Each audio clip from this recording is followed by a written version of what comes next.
예, 이제 이번 학기도 4주가 남았습니다. 그래서 아까 먼저 번 시간에도 라인석 목사님 말씀하신 거 시험에 대해서, 기말 시험에 대해서 말씀하셨는데요. 저희는 기말 시험을 따로 보지는 않고 리포트로 대체를 하겠습니다. 그래서 형제님들은 리포트를 반드시 내셔야 됩니다. 그래서 리포트를 내시는데 형식은 그냥 자유롭게 하시면 되는데, 지금 신학원 통신 과정에서는 매 시간을 패러그래프 하나로, 한 문장이 아니라 한 문단으로 정리를 해서 총 14번, 이번 학기는 13번을 했잖아요. 13개의 문단이 들어가 있으면 돼요. 매 시간마다 공부한 것을 요약하시면 됩니다.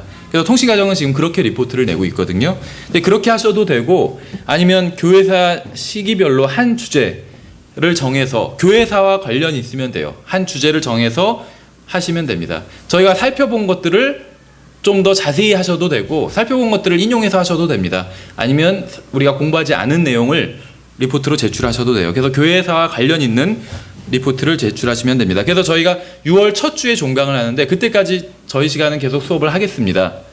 예, 그래서 리포트는 6월 첫 주까지 제출을 하시면 돼요. 그러니까 지금 한 달이 조금 안 남았죠.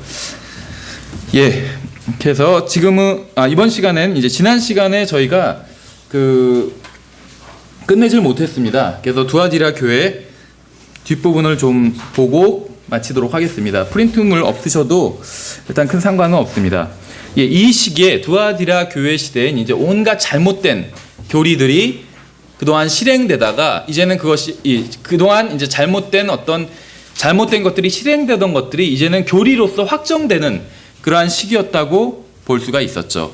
그래서 어떤 연옥에 대한 교리, 이런 것도 나오고, 또 면죄부에 대한 교리. 그래서 가장 어떻게 보면 타격이 큰 게 구원에 대한 교리들이 많이 흔들리는 시기였다고 볼 수가 있죠. 그래서 가장 대표적인 것이 이제 침례에 의한 중생이었습니다. 그러니까 뭐 세례라고 부르든 상관은 없어요. 영어로는 침례나 세례나 다 베프티즘이라고 번역을 하거든요. 세례라고 해서 뭐 스프링클이라고 번역하지는 않아요. 그래서 베프티즘이라고 하니까 그 베프티즘 문제, 침례 문제, 혹은 세례 문제.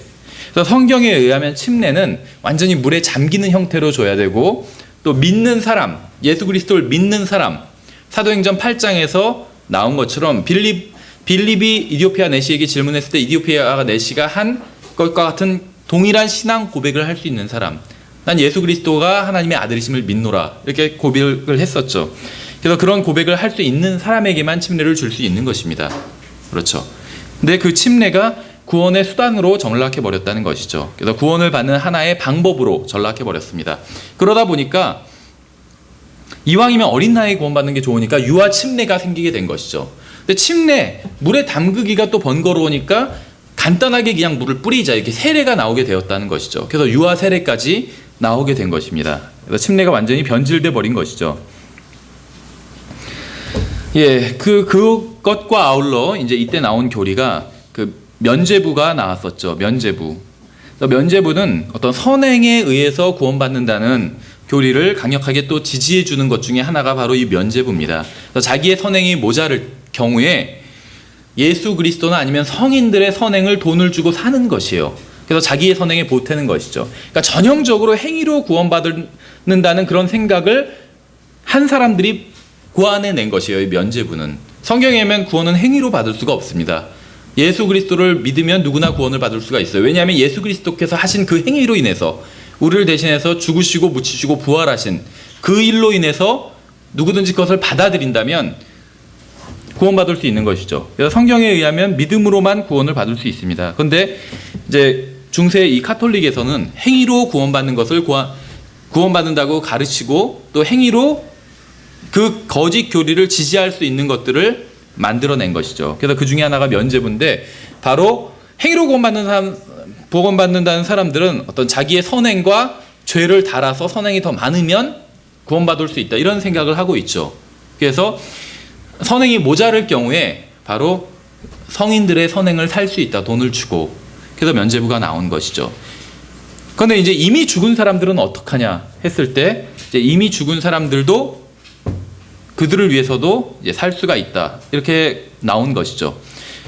근데 이제 선행과 죄가 어느 정도 균형을 이룬 사람들이 가는 곳이 바로 연옥이다. 또 이런 것들을 가르치기 시작한 것입니다. 그래서 이 외경 같은 거엔 연옥에 대한 이야기가 있어요. 근데 성경에는 연옥에 대한 이야기가 없죠. 죽으면 하늘나라나 지옥으로 가는 것이지 중간 단계는 없는 것이죠.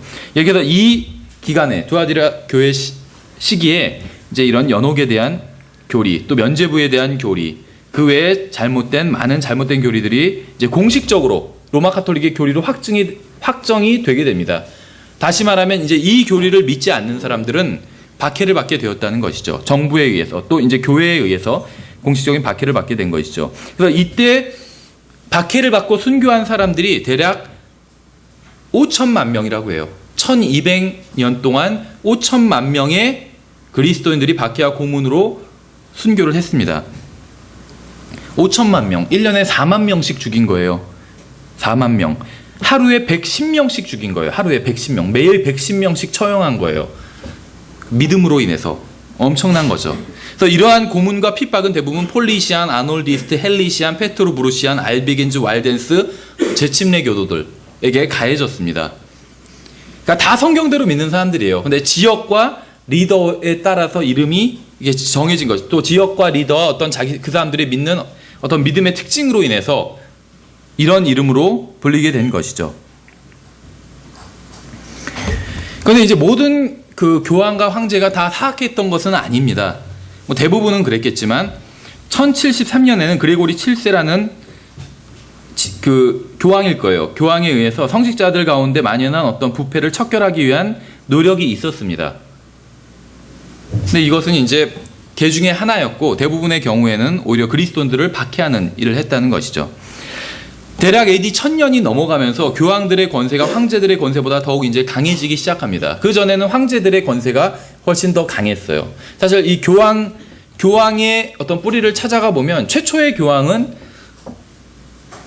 대략 AD 300년 이후에 로마의 감독이었다고 볼 수가 있겠죠. 물론 그 로마의 감독이 지금의 교황처럼 전 어떤 카톨릭 교회를 다 카톨릭 교회에게 영향을 미치는 그런 위치는 아니었어요. 하지만 이제 다른 지역 교회들을 슬슬 간섭할 수 있는 그런 이제 힘을 가지고 있었는데 전 세계적인 그런 힘을 뭐 그 당시에 이제 전 세계적인 교회가 카톨릭 교회가 다 있었던 건 아니니까 어떤 전 유럽적인 다 힘을 가지고 있지 못했던 것은 바로 콘스탄티노플의 그 황제가 살아 있었기 때문에 그래서 그 당시만 해도 황제의 권력이 훨씬 더 강했다는 것이죠. 황제가 기독교를 국교로 공인할 수 있을 정도로 그렇게 강한 권세를 가지고 있었다는 것이죠. 근데 이제 AD 1000년쯤 됐을 땐 황제의 권위를, 이 교황의 권위가 황제의 권위를 더 넘어서게 되었다는 것입니다. 그래서 그 전까지는 주로 황제가 공회를 소집했어요. 근데 지난번에도 말씀드렸죠. 이 공회라는 것은 항상 그리스도인들을 박해하고 거짓 교리를 확증하기 위해서 세운 것이에요. 교회사를 보면. 성경에선 단 한 번도 사도들이 모인 것이나 장로들이 모인 것을 공회라고 부른 적이 없어요. 나중에 사도행전 한번 자세히 읽어보세요. 성경에서 단 한 번도 카운슬, 공회라는 용어를 사용한 적이 없습니다. 예, 근데 어쨌든 간에, 근데 이 잘못된 교회는 이 공회라는 이름을 사용해서 모임을 갖고 거기서 잘못된 교리들을 확정하고 그것을 교회의 공식 교리로 확정하고 또 그 교리에 따르지 않는 사람들을 박해하기로 주로 결의하는 그런 모임을 공회라고 불렀다는 것이죠. 실제로 이제 교회사들과 또 실제로 이 역사에서 그래서 1000년 이전까지는 주로 황제들이 그러한 공회를 소집했고 1000년이 넘어가면서 이제는 교황이 더 권력이 황제보다 커지면서 교황이 그런 공회를 소집하게 됩니다. 그래서 AD 1123년에는 칼리턱스 2세에 의해서 소집된 공회에선 교황이죠. 로마파의 사제들은 절대 결혼하지 못한다는 것이 결정이 되었다고 합니다. 그러니까 로마 카톨릭의 사제들이 지금 결혼하지 않고 독신주의를 주장하고 있잖아요. 이것은 이제 마귀의 교리라고 성경에서는 분명히 말씀하고 있거든요. 잘못된 교리예요. 근데 어쨌든 간에 이것의 역사가 그렇게 깊지는 않다는 거예요. 대략 1123년 이때 공식적으로 제정되었다는 것입니다. 사제들은 결혼하지 못한다라는 것이. 또 1139년에 교황 이노센트에 의해서 그 소집된 공회에서는 페트로 브루시안과 아놀디스트라는 이 성경대로 믿는 사람들을 박해할 것을 결의했어요. 그러니까 교회 회의라고 모여놓고 어떤 사람들을 박해하고 죽이는 걸 결의하기 위해서 모인 것이요. 교회가 하는 일이 아니죠. 교회는 살리는 일을 하는 거잖아요. 그렇죠. 죽어가는 사람들, 지옥으로 가는 사람들에게 복음을 전하고 살리는 일을 하고 복음을 전할 것을 결의해도 시원찮을 마당에 모여서 자기들과 믿음이 다르다는 이유로 죽이기로 결의했다는 것이죠. 성경대로 믿는 사람은 자기와 믿음이 다르다고 해서 죽이거나 박해하거나 비난하지 않아요. 우리 진리를 전하는 사람들이지, 그렇죠, 다르다고 욕하지 않아요, 절대로. 왜냐하면 하나님의 말씀만 전하면 돼요. 하나님의 말씀은 빛이잖아요. 빛만 비추면 돼요. 그럼 모든 잘못된 것이 다 드러나게 됩니다. 굳이 거기에 가서 그 사람들을 박해할 필요가 없다는 것이죠. 또 1179년에 알렉산더 3세라는 교황에 의해서 소집된 공회에서는 walden스와 알비겐즈를 박해할 것이 결의되었다고 합니다. 마태복음 24장 9절에서 이렇게 말씀하고 있죠. 그때 그들이 너희를 넘겨주어 고통받게 하고 너희를 죽이리니 너희가 내 이름으로 인해 모든 민족들에게 미움을 받으리라. 물론 이것은 제자들에게 하신 말씀이지만 교회사에 충분히 적용이 가능하죠. 예수님을 믿는다는 이유로, 또 하나님의 말씀, 성경을 믿는다는 이유로 미움을 받고 죽임을 당한다고 말씀을 하신 것이죠. 요한복음 16장 2절에선 그들이 너희를 회당들에서 내쫓을 것이요 참으로 때가 이르면 너희를 죽이는 자마다 자기가 하나님을 섬긴다고 생각하리라. 예수님께서 이렇게 말씀하셨죠. 물론 이것도 제자들에게 하신 말씀이지만 교회사에 적용시킬 수가 있겠죠. 성경대로 믿는 사람들을 죽인 사람들이 어떤 이교도의 이름으로, 알라신의 이름으로, 부처의 이름으로 이 사람들을 죽인 것이 아니에요. 하나님의 이름으로, 예수 그리스도의 이름으로 성경대로 믿는 사람들을 죽였어요. 우리가 성경을 한 번이라도 읽어본 사람이라면 이것은 상상도 할 수 없는 일이겠죠. 내가 나와 믿음이 다르다는 이유로 예수님의 이름으로 그 사람을 죽인다는 것, 상상도 할 수 없는 일이죠. 근데 예수님께서는 이 말씀을 하신 것이요. 아마 제자들이 처음에 이 말씀을 들었을 때 믿지 못하겠죠. 어떻게 너희를 죽이는 자마다 자기가 하나님을 섬긴다고 생각하리라. 다른 사람을 죽이면서 그게 하나님을 섬기는 거래요. 근데 실제로 그것이 중세 1200년 동안 있었던 일이 지금도 일어나고 있어요. 사실은 공산권 국가에서 주로, 그렇죠. 또 카톨릭 국가에서, 남미 같은 카톨릭 국가에선 아직도 그리스도인들을 박해하는 일이 있다는 것이죠. 물론 이제 공산권 국가에서, 중국이나 북한 같은 곳에선 더욱 심하게 박해를 하겠지만, AD 1215년 교황 이노센트 3세에 의해서 소집된 공회에서는 화채설이라는 또 하나의 비성경적인 교리가 이제 정식으로 채택되게 됩니다. 이 화채설이라는 것은 성찬식 때 빵과 포도주가 신부, 사제의 신비스러운 기도 후에 실제 그리스도의 피와 살로 변한다는 것이에요. 그래서 몸으로 변한다, 이거 뼈와 살로 변한다, 화채설. 빵과 포도주가, 이건 상징적인 것이죠. 모형일 뿐이에요. 우리가 주의 만찬을 하잖아요. 그렇죠. 주의 만찬을 할 때마다 마시는 포도즙과 빵이, 누룩 없는 빵이 상징일 뿐이에요. 예수 그리스도를 상징적으로 보여줄 뿐입니다. 마치 침례처럼. 침례는 아무런 능력도 없어요. 그렇죠. 상징적인 것이요. 나도 그것을 믿는다는, 예수 그리스도께서 나를 위해서 죽으시고 묻히시고 부활하신 것을 나도 믿는다는 고백이라는 것이죠. 침례는 상징적인 것입니다. 마찬가지로 주의 만찬도 상징적인 것이에요. 교회가 실행하는 두 가지 예식이 주의 만찬과 침례잖아요. 그렇죠. 둘 다 상징적인 것입니다. 그러나 둘 다 매우 중요해요. 그 자체엔 아무런 힘도 없지만 주님의 명령에 순종한다는 의미에서, 또 사람들에게 보여주고 고백한다, 내 신앙을 고백한다는 의미에서 매우 중요하다는 것이죠. 그런데 카톨릭에서는 이것을 이제 화채설이라는 교리를 만들어서 실제로 예수 그리스도의 피로 변한다, 이렇게 가르친다는 것이요. 그러니까 참 이상하죠. 성경을 바르게 해석하는 유일한 방법은 성경을 문자적으로 해석하는 것입니다. 그러니까 성경을 바르게 해석하는 방법은 기본적으로 문자적으로 해석하는 거죠. 그런데 예외가 있어요. 성경에서 이것은 비유니 이렇게 말씀하실 때는 문자적으로 해석할 필요가 없어요. 그렇죠. 비유라고 말씀하실 땐 새 예루살렘이 우리의 어머니라고 말씀하고 있어요. 그런데 그것은 비유죠. 근데 그것을 실제적으로 적용할 수는 없다. 실제적으로 해석할 수는 없다는 것이에요. 그렇죠. 로마 카톨릭은 성경을 문자적으로 해석하지 않습니다. 비유적, 상징적으로 해석을 해요. 근데 유독 예수님께서 자신의 피와 살에 대해서 말씀하신 것, 비유적으로 하신 말씀에 와서는 문자적으로 해석해버린다는 것이죠. 이거 완전히 청개구리인 거예요. 문자적으로 해석해야 될 때는 비유적으로 해석하고, 또 비유적으로 봐야, 비유라고 분명히 말씀해 주시고 분명히 비유라는 걸 알 수 있어요. 문맥을 보면. 항상 문맥에선 이것은 비유라고 말씀을 하시던지, 아니면 비유라는 말씀을 안 하셔도 비유라는 걸 충분히 알 수 있게 말씀하세요. 예를 들면 이 잔을 마시라 이렇게 말씀하시고 있잖아요. 잔을 어떻게 마셔요? 잔을 마실 수 있나요? 잔을 못 마셔요. 어떻게 잔을 마셔요? 그건 비유예요. 잔 안에 든 걸 마시는 거지, 내 음식물을. 그렇죠. 잔을 마시라고 했잖아요. 잔. 그 안에 든 포도즙을 마시라고 안 했어요. 잔을 마시라고 했어요. 상징적인 것이란 것이죠. 비유적인 것이고. 근데 거기 와서는 문자적으로 해석해 버렸다는 것이죠. 그래서 이상한 교리가 나오게 되었다는 것이죠. 예, 그래서 이 공회에서 이 이노센트 3세 참 이 공회를 소집한 사람 교황의 이름이 이노센트예요. 이노센트. 무지하다는 거죠. 무지한 사람. 그런데 나중에 주님께 큰 정죄를 받을 거예요. 그렇죠. 여기서 화채설이라는 교리를 공식화했고 또 이단들, 그러니까 모든 성경대로 믿는 사람들을 이단이라고 불렀죠. 이단들을 더욱 박멸할 것을 결의를 했어요. 이단들을 더욱 열심히 죽이자. 이렇게 이단들에게 복음을 전하자 이게 아니라 이단들을 더욱 열심히 죽이자 이렇게 결의를 한 공회였다는 것입니다. 1229년에 열린 타울로스 공회라는 이 공회가 있었는데 여기서는 로마 카톨릭에게 있어서 가장 중요한 공회로 꼽힙니다. 이 공회에서는 신부들과 고위층 사제 이외에 다른 모든 평신도 카톨릭 교도들은 하나님의 말씀인 성경을 읽는 것을 금지하는 법령이 공포가 되었어요. 사제들 이외에 평신도들은 함부로 성경을 읽어서는 안 된다는 것이요. 그렇죠. 어떻게 보면 개신교와 카톨릭이 서로 양극단에 있는 것 같아요. 카톨릭에서는 아무나 성경을 읽고 해석하면 안 된다 이렇게 가르치고 있어요.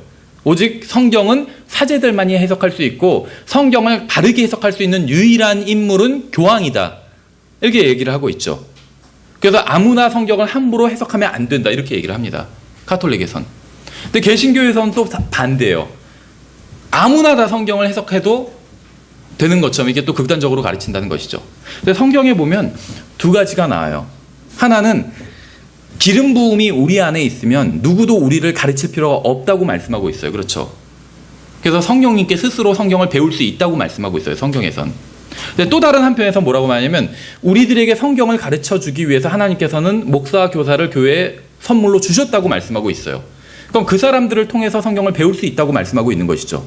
근데 또 다른 한편에선 성령님께서 우리 안에 계시면 아무도 우리를 가르칠 필요가 없다고 말씀하고 있어요. 모순되는 것 같죠? 근데 모순되는 것이 아니에요. 성경에서 어느 한 구절에서 모든 것을 다 말씀하고 있지는 않아요. 한 가지 중요한 사실만 말씀하고 있을 뿐이에요. 다른 중요한 사실은 다른 구절에서 말씀하고 있어요. 그래서 그걸 맞춰보면 성경을 성경과 비교해보면 전체 진리를 알 수가 있어요.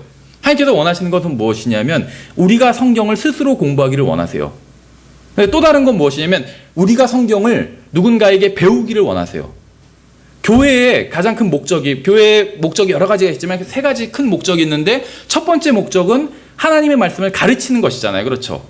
하나님의 말씀을 가르친다는 건 누군가 배운다는 거예요. 하나님의 말씀을.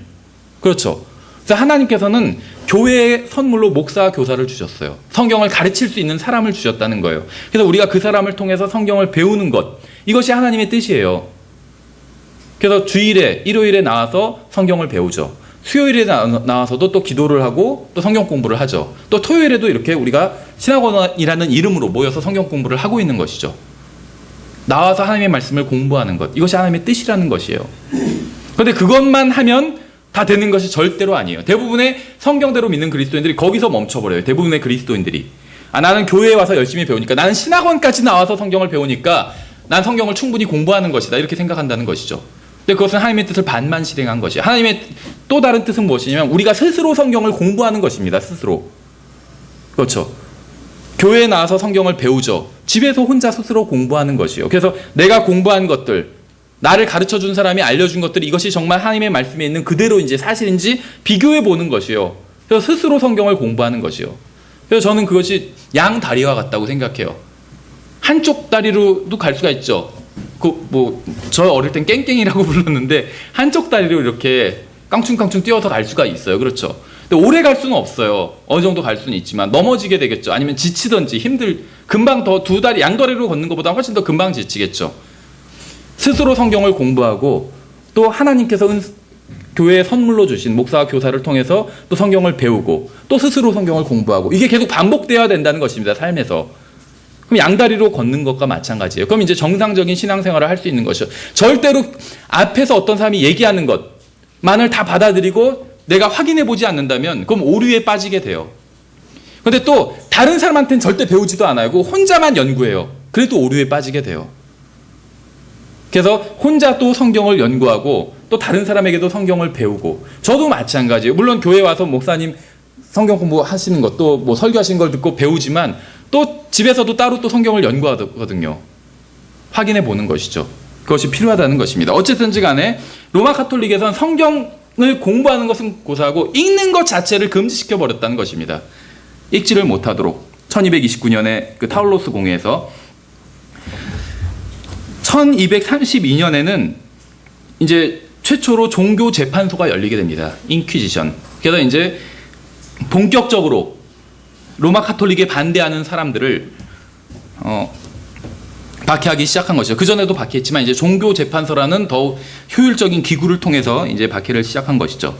1245년에 리옹에서 교황 이노센트 4세에 의해서 열린 공회 이후로는 로마 카톨릭이 국왕과 여왕을 폐위할 수 있게 되었습니다. 대략 AD 1000년 이후에 이제 교황의 권력이 황제의 권력보다 더 강해졌다고 말씀을 드렸죠. 그런데 이제는 아예 국왕과 여왕을 폐위할 수도 있게끔 돼버렸다는 것이요. 카톨릭 교황의 말대로 하지 않는 사람들을 이제 그 왕들을 폐위할 수 있게 된 버린 것이죠. 전에도 말씀드린 것처럼 로마 카톨릭이 세력을 확장하면서 어떤 국왕이나 황제를 압박하는 방법은 여러 가지가 있었겠지만 가장 대표적인 방법이 성무 금지령 같은 것을 생각해 볼 수가 있겠죠. 카톨릭에서는 이 칠성사를 통해서 구원을 이루어 가야 됩니다. 구원을 완성해 가야 돼요. 그래서 이 성사를 할 수 없다면 그건 지옥에 가라는 거나 마찬가지예요. 그런데 어떤 왕이 말을 듣지 않아요. 근데 왕은 군대를 갖고 있기 때문에 교황이 함부로 그 왕을 건드리기가 힘들겠죠. 그랬을 때 교황이 그 왕이 통치하는 지역의 성무 금지령을 내려버려요. 성사를 할 수 없다. 그렇게 금지령을 내려버린 것이죠. 그러면 백성들이 난리가 나겠죠. 지옥에 다 가야 되니까. 그래서 이제 백성들이 난리가 나면 왕이 곤란해지겠죠. 그래서 왕이 교황에게 순종할 수밖에 없게 돼버린 것이죠. 어쨌든지 간에 그래서 우리가 이제 두아디라 시대에 있었던 일들을 좀 더 간략히 지난 시간에 이어서 살펴봤습니다. 이제는 이제 4대 교회 시대에 대해서 살펴보도록 하겠습니다. 4대 교회에 주시는 말씀에 대해서 먼저 좀 살펴보도록 하겠습니다.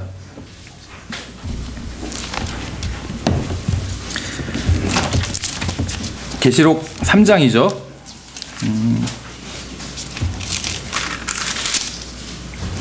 3장 1절부터 6절까지 읽어보겠습니다. 한번 찾아보세요.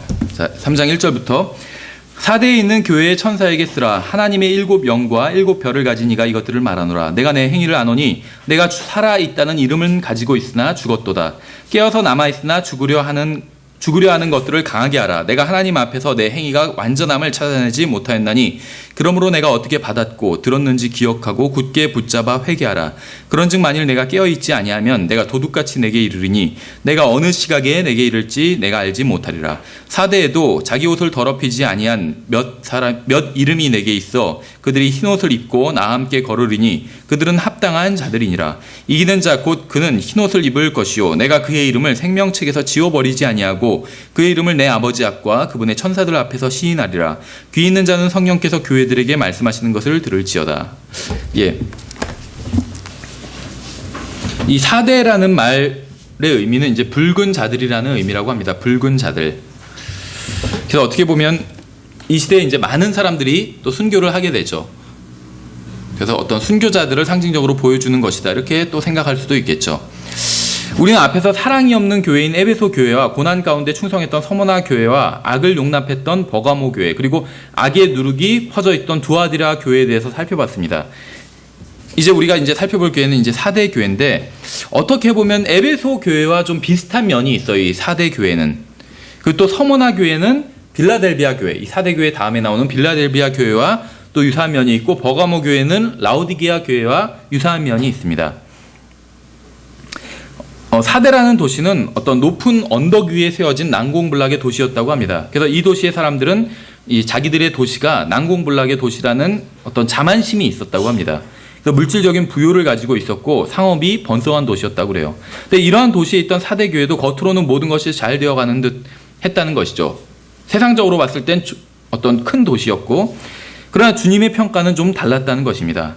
주님께서는 이 사대라는 도시에 있던 교회, 성도들의 상태를 낱낱이 보고 계셨던 것이죠. 주님께서 2절에서 내가 하나님 앞에서 내 행위의 완전함을 찾지 못하였다고 말씀하고 있어요. 완전함을 찾지 못하였다. 근데 이제 교회사가들마다 이렇게 이 시대가 언제인지를 좀 평가하는 것이 약간 다르긴 하지만 우리는 대충 이제 이 시대가 4대 교회 시대가 대략 AD 1000년부터 1500년 경까지라고 본다면 이제 종교 개혁이 있었던 시기라고 볼 수가 있겠죠. 물론 이제 이 1500년 이후에도 종교 개혁이 있었지만 대략 종교 개혁이 이제 1000년부터 서서히 약간씩 시작되는 시대였고 1500년 즈음에서는 이제 종교 개혁이 완전히 이제 꽃피는 시기였다고 볼 수가 있습니다. 근데 주님께서는 이 시대에 대해서 우리가 이제 예언적으로 적용을 해보면, 영적으로 적용을 해보면 이 시대에 대해서 평가하시는 것이 완전함을 찾지 못하였다고 평가하고 계시다는 것이죠. 그래서 우리가 종교개혁이라는 것을 이것과 관련해서 생각해 볼 수 있다는 것입니다. 종교개혁이 지난번에도 말씀드렸던 것처럼 종교를 로마 카톨릭이라는 종교를 개혁하려고 처음에 시작했어요. 그래서 리포메이션, 완전히 개혁한다. 새롭게 된다는 것이잖아요. 개혁한다는 것은. 많이 바꾸는 것이거든요. 개혁은 바꾸는 것이에요. 완전히. 그런데 개혁에 실패를 했죠. 그래서 결국은 프로테스탄트, 항의하는 것으로 그쳐버렸어요. 항의자들로 남았다는, 개혁자들이 아니라 항의자들로 전락해버렸다는 것이죠. 그래서 종교개혁이 절반의 성공이다 이렇게 말씀을 드렸죠. 다른 말로 하면 절반의 실패라고 볼 수가 있어요. 그래서 오직 성경, 하나님의 말씀인 성경의 권위가 있다. 그래서 오직 은혜로 구원받는다. 또 오직 믿음으로만 구원받는다. 어떤 종교개혁의 3대 기치잖아요. 그렇죠. 오직 성경, 오직 믿음, 오직 은혜. 이러한 진리를 회복한 것은 성공이었습니다. 그래서 이것이 이제 절반의 성공이라는 것이요. 근데 실패한 것도 있죠. 그것은 무엇이냐면 국가, 교회. 교회와 국가는 서로 분리되어 있어야 되는데 가이사의 시저의 것은 시저에게, 하나님의 것은 하나님께 바쳐야 되잖아요. 그렇죠. 교회와 국가는 서로 분리되어 있어야 돼요. 하나님의 말씀에 의하면 국가가 강제로 너 이거 믿을래 안 믿을래 이렇게 강요할 수 없다는 것입니다. 믿음을 강요할 수가 없어요. 그 교회도 국가에게 무엇을 하라고 강요할 수가 없다는 것이죠. 우리가 믿음이 다른 저 사람들을, 저 나라를 공격해라 이렇게 강요할 수가 없다는 것이죠. 그런데 그런 일들이 비일비재하게 일어났던 것이죠. 예수님께서 분명히 시저의 것은 시저에게 바치라고 했죠. 그때 당시에는 지폐가 아니라 동전이었잖아요. 돈이. 그 동전에 시저의 형상이 있었죠. 그래서 그거는 시저에게 바치라 이렇게 말씀하신 것이요. 근데 그 말씀이 의미하는 게 또 뭔지 아세요? 하나님의 시저의 형상은 시저에게 바쳐야 되죠. 그 하나님의 형상은 누구에게 바쳐야 될까요? 하나님께 바쳐야 돼요. 하나님의 형상이 누굴까요? 우리들이에요. 우리들. 시저의 형상은 시저에게 바치고 하나님의 형상은 하나님께 바치고, 어쨌든지 간에 근데 그것을 무시해버렸던 것이죠. 그래서 국가교회가 탄생했습니다.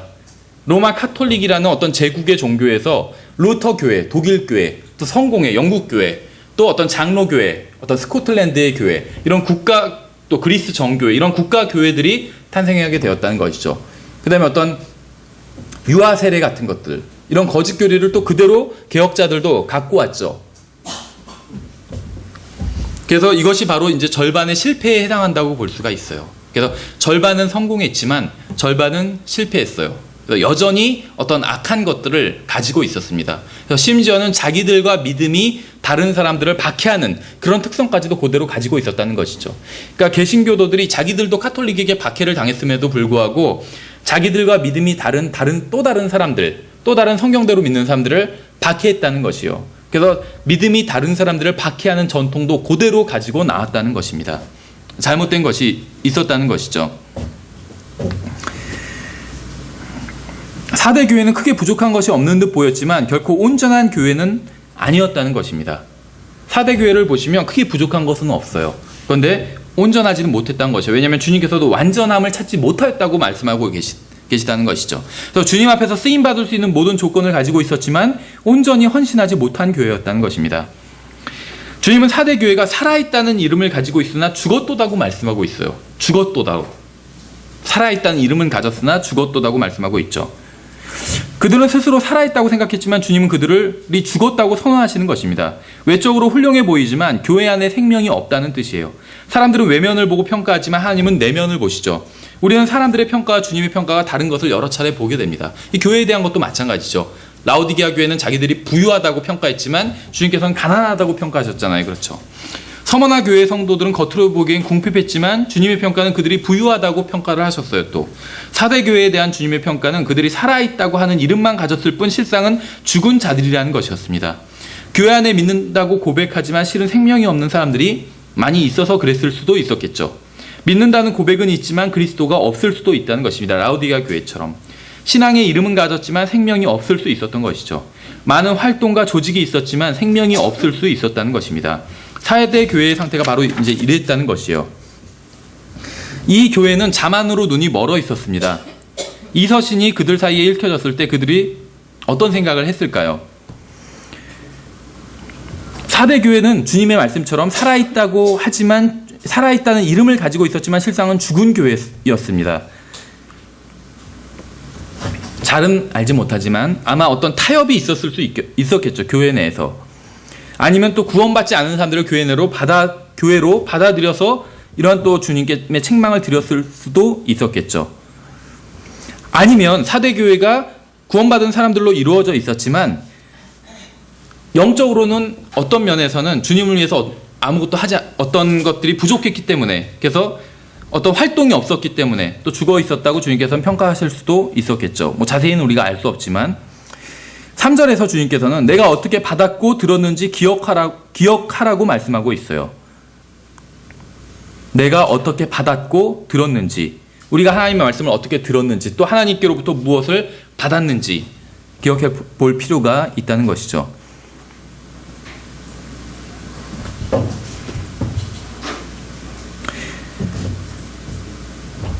사대교회의 성도들은 어떻게 보면 무엇인가를 망각하고 있었습니다. 잊어버리고 있었다는 것이죠. 이미 죽은 것으로 판정이 난 숨이 끊어져가는 교회에게 주님께서는 그들이 듣고 받은 바를 기억하라고 말씀하고 있다는 것이죠. 즉 그들은 이미 충만한 영적 생활을 할 수 있는 능력을 주님께로부터 부여받았다는 것입니다. 우리도 마찬가지예요. 우리가 이미 소유하고 있는 것을 통해서 충만한 영적 생활을 할 수 있다는 것입니다. 예수님을 믿는 사람은 누구나 원하기만 한다면 충만한 영적 생활을 할 수 있다는 것이요. 왜냐하면 성령님을 받았기 때문에, 온 세상을 창조하신 그 하나님의 영께서 내 안에 내주에 계시기 때문에 가능하다는 것이죠. 우리는 거듭날 때 이미 많은 것을 받았습니다. 주님께로부터 엄청난 것을 받았다는 것이죠. 사대교회는 놀라운 잠재력을 지니고 있었지만 받은 사명을 완수하지는 못했습니다. 2절 하반절에 내가 하나님 앞에서 내 행위의 완전함을 찾지 못하였나니 이렇게 말씀하고 있죠. 무엇인가가 이 사대교회가 완전해지려는 것을 막고 있었던 것이죠.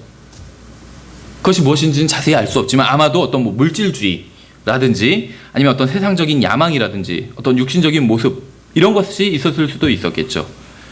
삼손은 하나님 앞에서 어떤 놀라운 잠재력을 가지고 있었지만 하나님께서 그를 통해서 이루고자 하셨던 그 계획을 완수하지는 못했죠. 어떤 육신의 정욕으로 인해서. 삼손이 이스라엘을 구원하기 시작했다고 성경에 기록되어 있지만 완수했다는 표현은 성경에 없습니다. 데마도 마찬가지죠. 사도 바울과 함께 동역했다가 중간에 포기하고 세상으로 가버렸습니다. 그렇죠. 주 안에서 내가 받은 사역에 주의를 기울여 그것을 이루라 고 성경은 말씀하고 있어요. 사대 교회에 대한 주님의 평가는 그들이 사역을 온전히 이루지 못했다는 것이었습니다. 종교개혁도 마찬가지였다고 말씀을 드렸죠. 절반만 성경으로 돌아온 개혁이었어요. 종교개혁은 절반만 성경으로 돌아온 운동이었다는 것이죠. 성령님께서 은사의 공급자십니다. 지역교회에 필요한 은사를 절대적으로 충분히 세우시는 분이 성령님이라는 것이죠. 또한 성령님께서는 열매의 공급자가 되십니다. 갈라디아서 5장에 있는 것과 같이 성령의 열매로 말미암아 교회 안에서 서로를 세울 수가 있다는 것이죠. 이 어떤 은사와 열매는 유사한 점이 있어요. 은사와 열매. 성령님께서 주시는 것이죠. 하나님께서 주시는 것이죠. 성령의 은사가. 또 열매도 마찬가지죠. 성령의 열매예요. 나의 열매가 아니라 내 안에서 내가 성령님께 나를 내어드렸을 때 내 안에서 맺으시는 하나님의 열매예요. 성령의 열매. 그런데 이 은사나 열매는 어떤 특징이 있냐면 섬김의 수단이라는 것입니다. 섬김의 수단. 은사를 통해서 스스로 자랑하게 하기 위해서 주신 것이 아니에요. 은사는 그 은사를 통해서 다른 사람을 섬기라고 주신 것이죠. 열매도 마찬가지예요. 나는 열매가 이렇게 많다 자랑하는 것은 의미가 없어요. 그렇죠? 그 열매를 따서 먹어야지 의미가 있는 것이죠. 열매라는 것이 사과가 뭐 보기에도 좋을진 몰라도 그 사과를 보고만 있으라고 만드신 것은 아니에요. 그렇죠? 사과는 그 사과를 먹고 누군가 먹고 영양분을 섭취하고 또 맛을 느끼고 영양분을 섭취하고 건강해지도록 하기 위해서 그 열매를 만든 것이죠. 사과라는 열매를. 성령의 은사도 열매도 마찬가지라는 것입니다.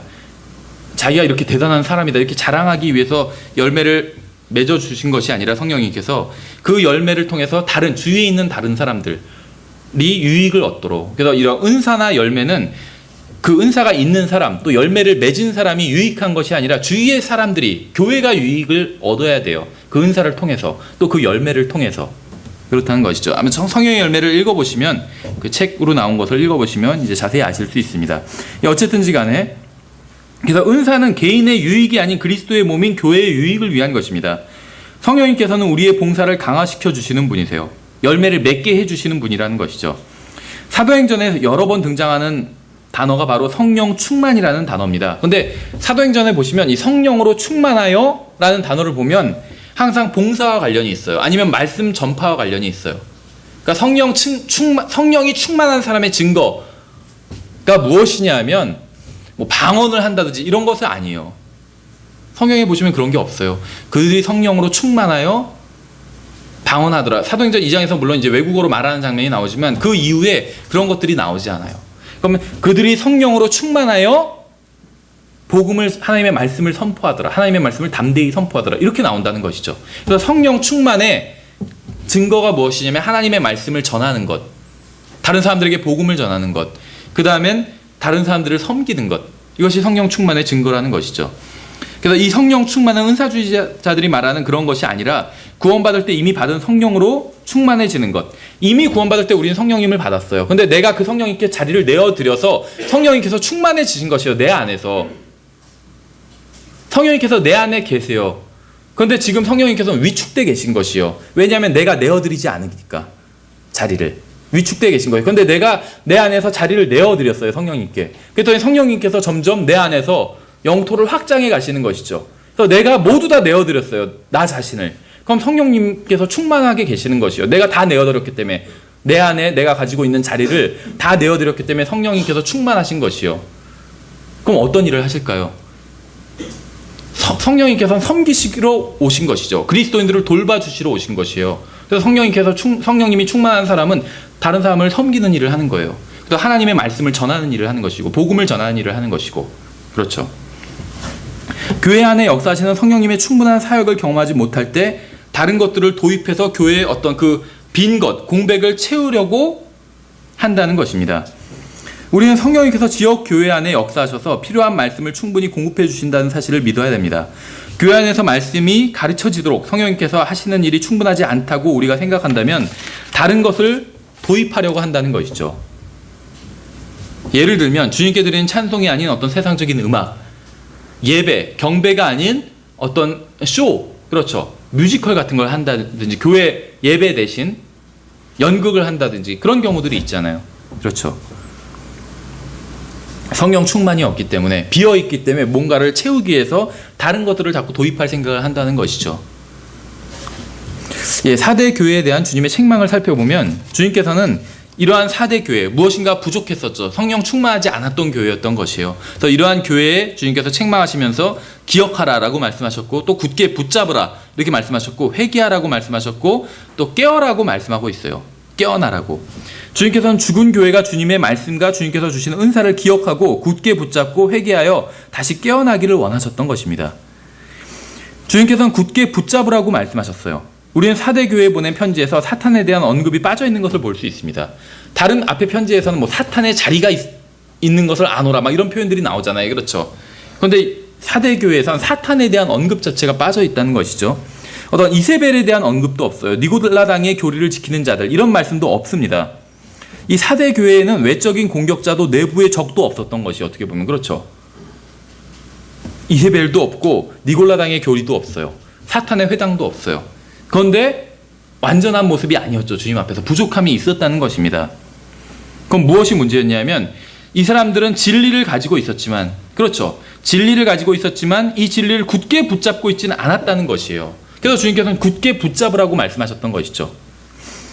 이러한 사대 교회를 향해서 우리 주님은 회개하라고 명령하고 계시다는 것이죠. 진리를 굳게 붙들어야 할 책임이 있어 이 사람들의 마음을 돌이키고 어떤 태도의 변화를 받았어야 했다는 것입니다. 예, 그리고 이제 이기는 자들의 어떤 책임과 상급에 대한 말씀이 있습니다. 그의 이름을 생명책에서 지워버리지 아니하고, 이런 말씀이 있는데, 이제 이 생명책에서 뭐 이름을 지운다 아니면 기록된다, 이것에 대한 어떤 교리적인 것을 우리가 지금 보지는 않겠습니다. 그런데 이 말씀은 구원을 취소한다는 의미가 아니라 어떤 약속에 대한 말씀이라고 볼 수가 있어요. 생명책에서 이름을 절대 지워버리지 않겠다. 이것은 구원을 취소하겠다는 협박이 아니라 약속이라는 것이죠. 약속. 생명책에서 절대로 이름을 지우지 않겠다는, 구원을 이 사람들이 잃어버리지 않게 되겠다는 약속이라는 것이죠. 또 흰 옷을 입을 것이라고 말씀하고 있는데, 이것은 이제 성도들의 어떤 의를 말하는 것입니다. 성경에서는 이제 흰 옷이 어린 양의 피로 씻음을 받은 흰 옷이 있어요. 계시록 17장 4절, 또 계시록 3장 18절이나 16장이나 시편 45편에서는 어떤 성도들의 의로운 행위와도 또 관련이 있는 것을 볼 수가 있습니다. 예, 이제는 이제 4대 교회 시대에 대해서 우리가 좀 살펴보도록 하겠습니다. 이 4대 교회 시대는 어떻게 보면 종교개혁의 전야라고 볼 수가 있습니다. 그래서 대략 AD 1000년부터 1500년간이라고 했는데, 종교개혁은 이제 물론 이 사이에도 1000년부터 1500년 사이에도 종교개혁이 간간히 있었지만, 본격적인 종교개혁은 이제 루터의 종교개혁과 함께 시작된다고 볼 수가 있겠죠. 그럼 마틴 루터가 비덴베르크 성당문에 95개조 반박문을 붙인 것은 1517년이었죠. 그래서 이 4대 교회 시대는 종교개혁의 전야에 해당하는 시대라고 볼 수가 있습니다. 이 마틴 루터는 흔히 이제 종교개혁의 도화선이라고 이렇게 표현을 하죠. 그래서 경제적, 사회적, 정치적, 또 지적, 종교적으로 폭발하려던 시기였다고 볼 수가 있습니다. 왜 그러냐면, 그러니까 사회가 뭔가가 이제 뭐 깨어나서 어떤 도약을 하려는 시대였다고 볼 수가 있어요. 그래서 어떤 서양사를 보면 이제 크게 두 가지 도약하는 시기가 있었습니다. 첫 번째가 바로 이 시기였어요. 종교개혁이 시작되기 이전 이 시기였고, 그 다음에 이제 나중에 산업혁명이 있었던 시기였죠. 근데 이 시기는 어떤 시기였냐면 르네상스의 전성기였습니다. 르네상스. 이 서양에서는 이제 르네상스 문예 부흥이라고 그러죠. 근데 이 르네상스는 남부 유럽과 북부 유럽이 약간 달라요. 르네상스 시기가 대략 100년에서 200년 차이가 납니다. 그래서 서양에서는, 유럽에서는 남부 유럽이 선진국이에요. 지금은 아니지만, 지금은 바뀌었죠. 북부 유럽이 더 선진국이에요. 독일, 다음에 스칸디나비아의 그 국가들, 이런 데가 선진국이고 세계에서 가장 잘 사는 국가들이죠. 그리고 남부 유럽, 스페인, 이탈리아, 이런 데는 약간 후진국이죠, 좀 북부 유럽에 비해서. 근데 이제 이 당시에는 반대였어요. 그래서 스페인, 이탈리아, 프랑스가 선진국이었고 북부 유럽이 후진국이었다고 볼 수가 있습니다. 근데 어쨌든지 간에 이 당시에 이제 유럽의 르네상스 문예 부흥이 시작되게 됩니다. 그래서 고전 시대의 어떤 문학과 사고 방식을 재발견하는 시기라고 볼 수가 있어요. 그래서 이 시기에 이제 고전들이 복구되고 성경도 원어 성경이 복구되게 됩니다. 그럼 그동안 성경이 없었느냐? 그렇지 않아요. 원어 성경이 아닌 다른 번역본 성경들이 있었어요. 라틴어 성경, 올드 라틴이나 다음에 다른 언어의 성경들이 있었습니다. 근데 이제 이 시대에 본격적으로 그리스어로 된 성경이 복구되게 된 것이요. 바른 성경들이. 또 문예 부흥과 아울러서. 예, 그래서 이 시기에는 기독교계에 많은 사건이 일어난 시기였습니다. 정말 기독교계에 가장 많은 사건이 일어난 시기가 이 시기였다는 것이죠. 그래서 로마 가톨릭과 그리스 정교 모두 어떤 내부로부터의 개혁의 목소리가 들려왔습니다. 로마 가톨릭 내에서도 수많은 사람들을 죽이는 일에 신물을 내고 또 극도로 비성경적인 교리들의 회의를 느낀 무리들이 생기기 시작했던 것이에요. 가톨릭 내에서 뛰어난 신부들이 신약 성경의 명백한 가르침으로 돌아가고자 노력하는 사람들이 있었던 것이죠. 마틴 루터도 가톨릭의 신부였었죠. 그래서 이런 신부들, 왜냐하면 우리가 앞에 시대에서 살펴본 것처럼 성경 1200년대에 대략 1200년대에 성경을 금서로 지정했어요. 그래서 평신도들은 성경을 볼 수가 없었습니다. 그러니까 어떤 카톨릭이 잘못됐다는 것을 발견해낼 수가 없었던 것이죠. 근데 이제 신부들은 성경을 볼 수가 있었어요. 뭐 마틴 루터도 박사학위를 할 때 성경을 볼 수 있었다고 그래요. 신약 성경을. 그래서 성경을 보면서 카톨릭이 잘못됐구나 이것을 깨닫게 되었다는 것이죠. 그래서 이제 이 신부들이 신약 성경을 보면서 카톨릭이 잘못됐다는 것을 깨닫게 됩니다. 물론 이제 신약 성경만 보고 깨달은 것은 아니에요. 그 당시에 있었던 제침례교도 같은 이제 다른 성경대로 믿는 사람들의 영향을 받게 됩니다. 예, 그래서 이 카톨릭 내에 있던 신부들이 이제 성경으로 돌아가려는 이런 운동을 벌이게 됩니다. 루터 같은 경우에도 처음부터 카톨릭 교회로부터 떨어져 나올 생각을 한 것은 아니었습니다. 카톨릭 교회를 개혁시키고자 노력을 했었어요. 근데 이제 하다 보니까 그게 안 되니까 떨어져 나오게 된 것이죠. 이 4대 기간에 있었던 어떤 그 선구적인 종교개혁 설교자들을 보면 피터 왈도라는 사람이 있었고, 또 존 위클리프라는 사람이 있었고, 또 존 후스, 또 사보나 롤라라는 사람이 있었습니다. 이 가장 이제 초창기에 영적인 어떤 영향력이 컸던 사람은 이 피터 왈도라는 사람이었습니다. 이 사람은 이제 프랑스 리옹의 부유한 상인이었다고 합니다. 이 사람은 성경과 성경적인 사상을 이제 전파하기 시작했습니다. 성경의 여러 부분을 자국어로 번역했고, 또 일상적인 언어로 번역을 했다고 합니다. 또한 그 평신도들이 거리에서 설교해야 할 것을 가르쳤습니다. 생각해 보세요. 이 당시에는 로마 카톨릭이 지배하고 있던 시대였어요. 그런데 성경을 읽고 진리를 깨닫고 그리스도를 믿는 모든 평범한 사람들은 거리에서 설교를 해야 된다. 이걸 가르치기 시작했던 것이에요. 또 카톨릭 교회에 오류가 없다고 주장하지 말라고, 오류가 없다는 주장을 믿지 않았다는 것입니다. 대단한 것이죠. 어떤 지역교회, 지상에 있는 교회에 오류가 없다는 주장을 믿지 않았던 것이에요. 카톨릭 교회뿐만 아니라 지상에 있는 교회들은 오류가 있어요. 그렇죠, 다. 우리 교회도 마찬가지예요. 오류가 있을 수 있어요. 다만 우리는 언제든지 성경과 비교해서 그 오류가 드러난다면 고치려는 그런 준비가 되어 있는 것이죠. 의사가 있는 것이죠. 어쨌든지 간에. 그래서 이러한 그 피터 왈도는 이러한 성경적인, 이 사람이 가르친 성경적인 가르침 때문에 이제 카톨릭 교도들은 이 사람을 굉장히 적대시하게 됩니다. 그래서 마침내 이제 이 피터 왈도를 따르던 사람들이 살해당하고 총살당하고 수장되고 교수형에 처해지고 칼에 찔리는 등 박해를 당하게 됩니다. 예, 그 다음에 이제 14세기에 있었던 또 그 유명한 어떤 종교개혁자는 존 위클리프라는 사람입니다. 그래서 이 존 위클리프는 14세기에 있었던 사람이죠, 살던. 그래서 존 위클리프는 보통 이제 종교개혁의 샛별이라고 부릅니다. 그래서 이 위클리프가 성경을 번역했었죠. 평범한 언어로 성경을 번역했고, 또 그것으로 인해서 이제 화형을 당하게 됩니다. 그래서 존 위클리프가 화형당할 때 한 유명한 말이 있죠. 주님, 영국 왕의 눈을 열어주소서 이런 기도를 했습니다. 근데 주님께서 그 기도에 응답해 주신 것이죠.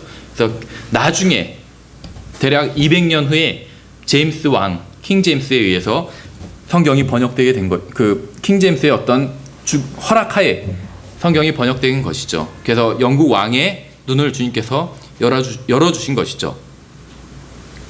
예전에 어떤 영화를 보니까 발키리라는 영화 아세요? 발키리? 2차 대전 당시 배경인데, 이제 2차 대전 당시에 어떤 독일이 히틀러의 지도 아래 어떤 광기에 빠지게 되잖아요. 국가 전체가. 근데 이제 독일 국민 전체가 다 히틀러에게 동조했던 것은 아니고 히틀러에 반대하는 사람들이 있었습니다. 그래서 이제 이 사람들이 독일로 인해서 유럽에 엄청난 재앙이 일어나게 된 것이잖아요. 그래서 이제 히틀러를 막기 위해서 히틀러 암살 계획을 세우게 돼요. 실제로 있었던 일이에요. 그래서 그 영화에서 다루는 내용이 실제로 있었던 일이에요. 근데 그 이제 히틀러 암살을 주도했던 대령이 있었는데 나중에 이제 발각돼서 총살을 당하게 돼요. 근데 총살당해서 죽기 전에 짤막하게, 영화에서는 실제로도 그랬는지 모르겠는데 영화에서는 그렇게 외치고 죽더라고요. 뭐라고 외치면 주여 독일을 구원하소서, 하나님이여 독일을 구원하소서 이렇게 외치고 죽더라고요. 마치 위클리프가 하나님 영국 왕의 눈을 열어주소서 이렇게 기도하고 죽은 것처럼.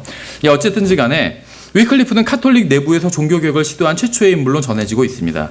옥스포드에서 교육받았고 그 교육 덕분에 영국 상류 계급의 사람들과 교제할 수 있었다고 합니다. 또 교황 무호설에 반대했습니다.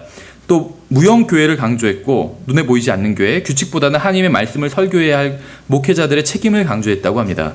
또 훌륭한 복음주의 그리스도인이었고 위클리프는 또 롤라드라는 수십 명의 설교자들을 훈련시켰다고 합니다. 그래서 거리에서 설교하고 복음을 전할 수 있는 사람들을 훈련시켰다는 것이요. 위클리프의 뒤를 이어서 나온 사람이 보헤미아의 존 후스라는 사람입니다. 존 후스. 후스는 짧은 생애를 살았지만 많은 사람들에게 많은 영향을 미쳤고 또 카톨릭에 의해서 화형을 당했습니다. 후스는 프라하 대학의 철학 교수였어요. 이 후스는 위클리프의 영향을 많이 받았고 견해도 위클리프와 굉장히 비슷했습니다. 보헤미아 부근에서 후스는 이제 설교를 하고 복음을 전하는 일을 했다고 합니다. 이 뒤에 후스 뒤에 나온 사람이 사보나롤라라는 사람입니다. 사보나롤라는 카톨릭 교인이었으나 매우 경건한 사람이었습니다. 상당히 많은 수의 제자들이 이 사보나롤라를 따랐다고 합니다. 그런데 이 사보나롤라의 개혁은 카톨릭 지도부의 반발을 사게 되었다고 합니다. 그래서 결국 후스처럼 화형을 당하고 말았어요. 근데 이 사보나롤라라는 사람이 워낙 경건한 사람이었고 이제 많은 사람들이 따랐기 때문에 이제 처음에 이 카톨릭 교황도 함부로 대할 수가 없었다고 합니다.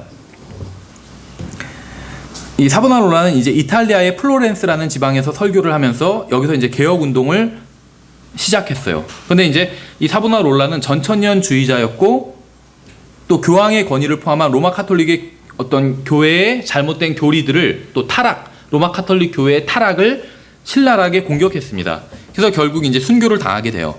근데 이제 먼저 교황이 사보나롤라가 워낙 영향력이 있는 사람이다 보니까 먼저 교황이 제안을 하게 됩니다.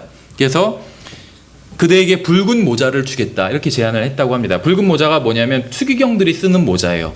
사보나롤라에게 추기경 시켜줄 테니까 이제 로마 카톨릭 공격하고 이런 일은 하지 말아라. 편안하게 살아라. 이렇게 제안을 했던 것이죠. 근데 사보나롤라가 나는 피의 붉은 모자를 취하겠어 이렇게 대답을 했다고 합니다. 그 당시에 이제 순교자들한테 모자를 씌웠었어요. 순교를 시킬 때. 그래서 거리에 다 행진을 시키고 그랬었어요. 그래서 모자에 막 어떤 죄명을 적었겠죠. 뭐 마귀 숭배 이런 걸 막 적고 그랬겠죠. 성경대로 믿는 사람들을 죽일 때 죄명이 마귀 숭배 이런 것들이었어요. 마귀 숭배. 그래서 어쨌든 간에 사보나롤라는 그 순교자들이 쓰는 모자, 추기경이 쓰는 모자를 쓰지 않고 자기는 순교자들이 쓰는 모자를 쓰겠다. 이렇게 교황에게 이야기를 하게 됩니다. 그래서 이제 이 화형을 당하게 되는데 화형을 당할 때 이제 말뚝에 박아놓고 아래 장작불을 놓고 불을 지펴서 화형을 하잖아요. 근데 화형을 시킬 때 이제 카톨릭 사제가 마지막으로 정죄를 하게 되거든요. 그래서 정죄를 하면서 이제 이렇게 정죄를 했어요. 너를 교회 회원들, 지상에 있는 교회 회원들과 교회 승리자들, 하늘에 있는 교회 회원들로부터 떼어놓겠다. 이렇게 정죄를 했어요. 그러니까 너를 교회로부터 떼어서 지옥에 던져버리겠다는 거예요. 사보나롤라한테 그렇게 정죄를 한 것이요. 지상에도 교회가 있죠. 믿는 사람들. 또 하늘에도 믿는 사람들이 있죠. 하늘에 있는 믿는 사람들과 지상에 있는 믿는 사람들로부터 너를 떼어내겠다. 이렇게 정죄를 한 것이죠. 지옥에 보내겠다. 그 의미예요. 그러니까 사보나롤라가 이렇게 얘기했다고 해요. 자네가 나를 지상에 있는 교회 회원으로부터 떼어놓을 수는 있어도 하늘에 있는 교회 회원으로부터는 떼어놓지 못할 걸세. 이렇게 얘기를 하고 순교를, 그리고 그것은 자네 권한 받기거든. 이렇게 얘기를 하고 순교를 당했다고 합니다. 예, 그 다음에 이제 그 유명한 종교개혁자는 쯔빙글리라는 사람이었습니다. 이제 쯔빙글리는 1400년대 말, 1500년대 초까지 살던 사람이에요. 그래서 마틴 루터와 그 연대가 겹치는 사람입니다. 근데 이 쯔빙글리 시대에 와서는 종교개혁이 이제 완전히 걷잡을 수 없을 정도로 시작되게 됩니다. 이 루터는 쯔빙글리와 비슷한 연대의 사람이에요. 쯔빙글리와 거의 비슷한 해에 태어났고 조금 더 살던 사람입니다. 루터는 선배들과 자신의 경험으로 카톨릭을 개혁시키는 것이 불가능하다는 것을 알게 됩니다. 우리가 지금 살펴본 개혁자들 있잖아요. 피터 와일도, 존 위클리프, 또 존 후스, 사보나롤라 이런 사람들의 역사를 보니까 로마 카톨릭을 개혁하는 것이 불가능하다 이런 결론을 루터는 내리게 됩니다.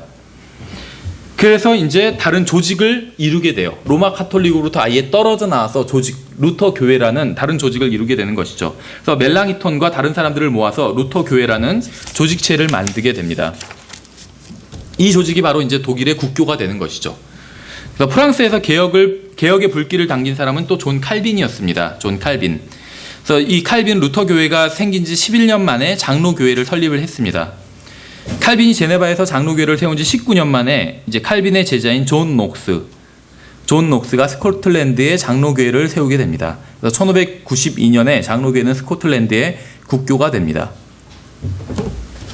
근데 루터나 칼빈이 공통점이 있는데 바로 바른 성경으로 돌아왔다는 것입니다. 바른 성경으로. 그래서 루터 성경을 번역했는데 이 루터 성경은 1539년인가요? 신구약 성경이 다 완간돼서 나온 게, 신약은 몇 주 만에 번역을 해냈어요. 그래서 완간돼서 나온 거는 1539년인가 아마 그럴 거예요. 출판돼서 나온 게. 그러니까 킹제임스 성경보다 한 80년 정도 더 연대가 빠릅니다. 루터 성경이. 바른 성경이었어요. 바른 성경. 킹제임스 성경과 같은 계열의 바른 성경이었습니다. 칼빈도 마찬가지예요. 칼빈도 개혁을 하면서 그 제네바 성경을 만들어내는 일에 일조를 하게 됩니다. 제네바 성경도 킹제임스 성경과 같은 계열의 성경입니다. 이 세상엔 두 가지 종류의 성경밖에 없죠. 킹제임스 성경과 같은 계열의 성경, 또 개혁 성경, NIV와 같은 계열의 성경, 이 두 가지 성경밖에 없어요. 그래서 이 루터가 사용했던 성경, 또 칼빈이 사용했던 성경은 킹제임스 성경과 같은 계열의 성경이었어요. 킹제임스 성경을 사용할 수는 없었어요. 왜냐하면 루터와 칼빈은 다 킹제임스 성경보다 먼저 시대에 살던 사람이었기 때문에 킹제임스 성경을 사용할 수는 없었죠. 그래서 킹제임스 성경과 같은 계열의 성경을 사용했어요. 그러니까 오늘날 장로교회, 한국의 장로교회들은 개혁 성경을 사용하는데 칼빈이 사용한 성경과 다른 성경을 사용하고 있는 것이죠. 잘못된 것이에요. 우리가 뭐 종교개혁자들에 대해서 간단하게 살펴봤는데 루터에 대해서는 조금 더 자세히 한번 살펴볼게요. 지금 사실 우리가 교회사 공부하고 있는 것이 굉장히 2000년 교회사를 아주 간략하게 요약해서 살펴보는 것입니다. 그래서 관심 있는 분들은 좀 더 자세히 보시면 좋은데, 이 피터 럭크만 목사님의 신약 교회사라는 책이 있습니다. 그래서 이 책을 한번 자세히 읽어보세요. 이 책이 굉장히 아마 어떻게 보면 좀 페이지가 빨리 넘어갈 거예요. 왜냐하면 일반 교회사처럼 지루하지 않고 굉장히 신랄한 어조로 기록되었는데 이렇게 재미있게 기록이 되었습니다. 예를 들면 이제 루터에 대한 항목을 우리가 좀 살펴보면, 교황 레오 10세, 루터가 살던 시대에 교황이 레오 10세거든요. 교황 레오 10세는 루터를 술 취한 독일놈이라고 불렀고, 피터 모셀라누스는 루터를 예의 바르고 현명하고 활달하며 신선하고 참 침착한 인물이라고 평가했어요. 그러니까 한 사람에 대한 평가가 이렇게 극과 극으로 다 갈리는 것이죠. 제롬 알레안더는 루터를 바보, 개, 쌍놈, 교회사에서 이렇게 표현했고, 교황의 특사였던 카제타는 루터를 눈이 깊이 파인 독일 짐승이라고 불렀다. 그러니까 루터가 가는 곳마다 다 소요가 일어났다는 것이요. 그러니까 카톨릭 편과 카톨릭을 반대하는 편으로 나뉘게 되었다는 것이죠. 그래서 그의 뒤를 이어 발생한 소요의 원인을 찾으려고 찾으려는 사람들에게 루터는 이렇게 답변한다. 루터가 한 말이에요. 나는 단지 하나님의 말씀을 가르쳤고 설교했고 번역했을 뿐이다. 그러니까 사람들이 루터의 영향을 받은 사람들이 로마 카톨릭을 떠나게 된 것이죠. 그래서 어떻게 그런 일이 일어나게 되었는지 루터에게 물으니까 루터가 한 말이에요. 자기가 한 일은 순전히 하나님의 말씀을 전한 것뿐이 없다 라는 말을 한 것이죠. 나는 단지 하나님의 말씀을 가르쳤고 설교했고 번역했을 뿐이다. 그 외에 나는 아무 일도 하지 않았다. 모든 역사는 그 말씀이 이루신 것이다. 자기가 한 일이 아니라 하나님께서 하신 일을 한 것이죠. 그는 한때 이렇게 말하기도 했다. 복음이 소요와 고난과 소란 없이 전파된다고 생각하지 말라. 편안하게 전파되지 않는다는 것이죠. 오 교황이여, 이 말을 들으라. 가장 거룩한 자가 아니고 가장 죄 많은 자여, 하나님께서 내 의자를 하늘로부터 내던져 지옥의 심연으로 내던지시기를 원하노라. 누가 너에게 하나님보다 자신을 더 높이도록 하는 권세를 주었단 말이냐. 오 주 그리스도시여, 이 땅을 굽어보소서. 속히 심판의 날이 임하여 로마에 있는 마귀의 거짓말쟁이를 파멸시키소서. 이 자가 적그리스도가 아니면 어떤 자가 적그리스도인지 나는 알지 못하겠노라. 교황이 루터를 싫어할 만하겠죠. 이런 말을 하고 다니니까. 루터는 알레고리적인 입장이 아닌 문법적 역사적 입장에서 번역의 문제에 접근했다. 즉 루터는 문자적으로 성경을 해석했다는 것입니다. 물론 이제 루터가 성경을 해석한 것이 다 옳다는 것은 아니에요. 어떤 것들은 잘못 해석한 것도 있지만 하나님의 말씀을 있는 그대로 문자 그대로 믿었다는 것입니다. 창세기에서 하나님께서 하늘과 땅을 만드셨다고 말씀하시면 그냥 그렇게 만드셨다고 믿는 것이요. 하나님께서 인간 아담과 이브를 만드셨다고 말씀하시면 그렇게 만드셨다고 믿는 것이요. 그럼 그렇게 안 믿는 사람도 있을까? 있어요. 루터 당시에 카톨릭 교회 안 믿는 것이죠. 그렇게 지금도 마찬가지예요. 지금 교황 이전 교황이 요한 바오로 2세였었죠. 근데 요한 바오로 2세가 공식적으로 얘기했잖아요. 창세기 1장부터 3장은 신화일 뿐이다 이렇게 얘기했어요. 실제로 일어난 일이 아니라는 것이요. 그래서 유신론적 진화론이라는 것을 얘기했죠. 하나님께서 처음에 진화론자들이 말하는 것처럼 인간은 진화된 존재다 이렇게 말하잖아요. 진화론자들은. 근데 카톨릭에선 그걸 받아들여서 하나님께서 처음에 무엇인가를 창조하셨고 그게 진화해서 인간이 되었다 이렇게 가르친다는 거예요. 카톨릭 교회에서. 근데 루터는 그렇지 않고 하나님의 말씀을 있는 그대로 믿었다는 것이죠. 또 루터는 이런 얘기를 했어요. 참된 기독교 순례는 로마와 예루살렘으로 갈 것이 아니라 선지서들과 시편과 복음서로 가야 할 것이다. 이런 얘기를 했습니다. 이게 무슨 얘기인지 아시겠죠? 왜 루터가 이런 얘기를 했을까요? 루터가 원래는 로마 카톨릭 내부에 있을 땐 이제 그 성지 순례를 하기를 간절히 갈망했습니다. 그래서 성지 순례 코스가 예루살렘도 있지만 로마도 있잖아요. 그렇죠? 교황청이 있으니까. 로마로 성지 순례를 갔어요. 그래서 그 성 베드로 성당의 계단을 무릎으로 올라갔다고 그래요. 무릎으로. 발로 올라간 것이 아니라. 그렇게 성지 순례를 열심히 했는데 로마에 대해서 로마는 그 당시에 남부 유럽이 발전한 곳이었다고 했잖아요. 지금으로 치면 미국 같은 곳이에요. 그리고 북부 유럽은 아주 시골이에요. 시골. 그런데 그 시골에서 그 발전한 남부 유럽으로 왔고 특히 모든 교회의 중심이라는 로마로 왔어요. 로마 교회. 바티칸으로 왔어요. 근데 그렇게 오면서 보니까 온갖 그런 사악함을 보게 됐다는 것이요. 면죄부를 팔고 있고 예수님의 이름으로 그렇죠. 장사를 하고 있고 그런 걸 보고 루터가 실망을 하게 됩니다. 그래서 이런 말을 한 것이요. 성지순례를 하러 로마나 예루살렘으로 가지 말고 시편과 복음서로 가. 성지순례를 가는 이유는 그거잖아요. 예수님의 주님의 발자취를 찾아보려고 가는 거잖아요. 그렇죠. 주님의 발자취를 찾아보려고. 근데 로마나 예루살렘으로 가면 주님의 발자취를 찾을 수 없다는 거예요. 지금도 마찬가지죠. 주님의 발자취를 찾을 수 있는 것은 시편, 복음서 이런 데로 가야지 주님의 발자취를 찾을 수 있다는 것이죠.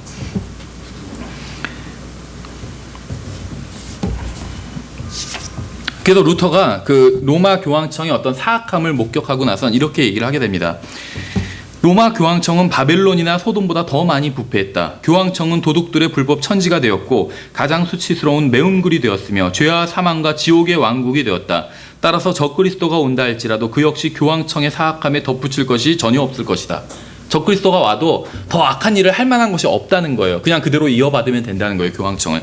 그 정도로 부패했다는 것이죠. 지금도 교황청이 부패했지만 이 당시엔 더 드러내놓고 부패했다는 것이죠. 왜냐하면 지금은 로마 카톨릭 교회가 어떤 군사적인 권력을 겉으로 보이는 군사적인 권력을 가지고 있지는 않잖아요. 그렇죠. 세계 최강대국이 미국이잖아요. 로마 바티칸이 아니에요.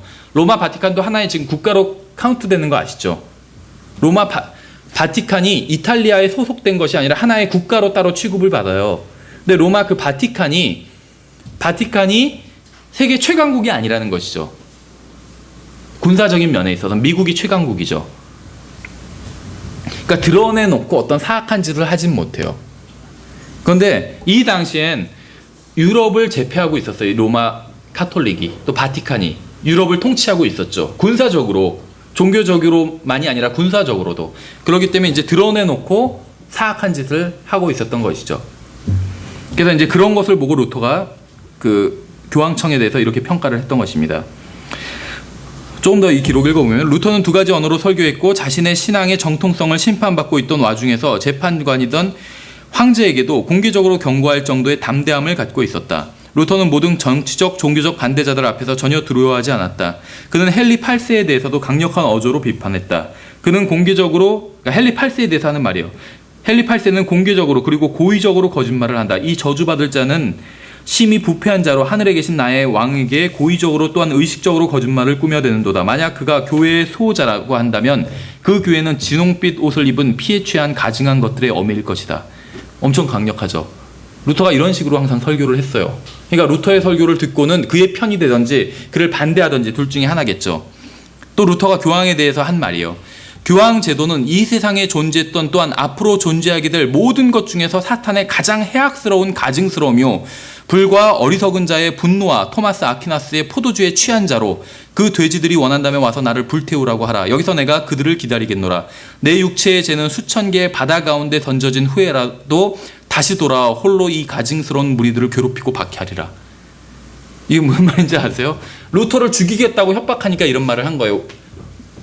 와서 죽여보라는 것이요. 죽고 나서도 자기의 죄를 바다에 뿌리면 자기가 다시 돌아와서 박해한다는 것이요. 자기를 죽인 자들을. 그래서 루터와 멜랑이톤을 비교하면서 샤프는, 필립 샤프라는 교회사가인데 이런 말을 했어요. 루터는 전쟁의 사람인 반면 멜랑이톤은 평화의 사람이다. 그래서 루터의 글에서는 화약 냄새가 난다. 그의 어휘들은 전쟁과 같다. 그리고 그는 논쟁, 웅변, 열정, 때로는 지나친 언사들 등으로 구성되는 포격을 퍼부어 적들을 압도한다. 루터의 설교가 그렇다는 것이죠. 마르틴 루터는 실제적인 면에서 보자면 신구약 성경에다 그의 인생을 건 사람이었다. 예를 들면 하나님께서 말씀하시는 바는 나의 지각이 그것을 수용하지 못하든 간에 사실이다. 때로는 내가 온전히 그것을 이해하지 못할지라도 오는 세상에서는 나는 그것을 모두 알게 될 것이다. 그러니까 성경에 기록된 것은 모두 하나님의 말씀이라는 것이요. 그래서 자기가 그것을 이해하지 못한다 할지라도 하나님의 말씀이라는 것이요. 자기가 이해해야지만 하나님의 말씀은 아니라는 것이죠. 지금 이 세상에서는 하나님의 말씀을 온전히 이해하지 못해도 오는 세상에서 나중에 천년왕국이 예수님께서 재림하시면 자기가 온전히 다 이해하게 될 것이다. 이런 얘기를 하고 있는 것이죠. 루터는 실로 카톨릭이 아니라 성경대로 믿는 사람이었던 것이다. 루터가 한 말이요. 나는 내가 인용한 성경 구절에 의해 압도된다. 나의 양심은 하나님의 말씀에 묶여 있으므로 나는 그 어느 것도 취소할 수 없고 취소하지도 않을 것이다. 이는 양심에 어긋나는 일을 하는 것은 안전하지도 못하고 위험한 일이기 때문이다. 루터가 보름스 공회에 끌려갔을 때 한 말이겠죠. 보름스 공회에 끌려갔을 때와 관련 있는 말이겠죠. 루터가 종교개혁을 하고 로마 카톨릭의 잘못을 지적하자 아직 이제 그 로마로부터 떨어져 나오기 전입니다. 그때 이제 그 보름스 공회라는 공회를 열어서 루터를 이제 그 공회에 세우게 됩니다. 그래서 루터를 이제 정죄하고 신문하는 자리였어요. 근데 사실은 이제 죽이려고 그 공회로 부른 것이에요. 말로는 루터를 신문하겠다 이렇게 얘기를 했지만 교황이 실제로는 루터를 죽이기 위해서 부른 것이었죠. 보름스 공회를 열고. 근데 이제 루터도 그걸 알았어요. 근데 이제 그 당시에 황제가 루터를 보호해 줬습니다. 그래서 루터가 황제의 어떤 이제 약속을 받고 보름스 공회에 가게 됐어요. 그래서 보름스 공회에서 온갖 이제 비난을 당하고 협박을 당하는 와중에 이런 얘기를 한 것이요. 그러니까 루터가 한 얘기도 오직 믿음만으로 구원받을 수 있다. 오직 은혜만으로 구원받을 수 있다. 그 외에 이제 여러 가지 95개조 반박문이 있었죠. 로마 카톨릭 교회에 반대하는 이런 것들을 취소하라고 카톨릭 측에서 루터에게 제안한 것이요. 취소하지 않으면 가만두지 않겠다. 그랬을 때 루터가 한 말이에요. 이는 양심에 어긋나는 일을 하는 것은 안전하지도 못하고 위험한 일이다. 취소하는 것은 자기 양심에 어긋나는 일이라는 것이죠. 아무리 많은 사람들이 자기를 대적한다 할지라도 자기가 취소한다면, 하나님의 말씀을 취소한다면, 자기가 전한 그 말씀을 취소한다면, 자기의 믿음을 취소한다면 그것은 오히려 그것이 위험한 일이라는 것이죠. 반대로 얘기한 것이죠. 루터는 하나님의 말씀을 전하면 죽이겠다고 얘기한 것이요. 로마 카톨릭에선. 그러니까 하나님의 말씀을 전하는 게 위험한 것이었죠. 그 당시엔. 근데 루터는 반대로 하나님의 말씀을 전하지 않는 것이 위험한 일이라는 것이요. 타협하는 것이 위험한 일이라는 것이죠. 그래서 루터에 대한 평가를 어떤 교회사가 한 것입니다. 루터는 설교할 때 전국을 찔렀고 담대했고 용감해서 마귀도 교황도 용서하지 않았다. 그는 결코 지루하거나 장황한 설교는 하지 않았다. 사실 루터의 설교를 듣고는 중립 노선에 남아있을 수가 없었다. 루터가 설교자들에게 전하는 바는 신선하게 시작하고 외쳐대고 짧게 그치라였다.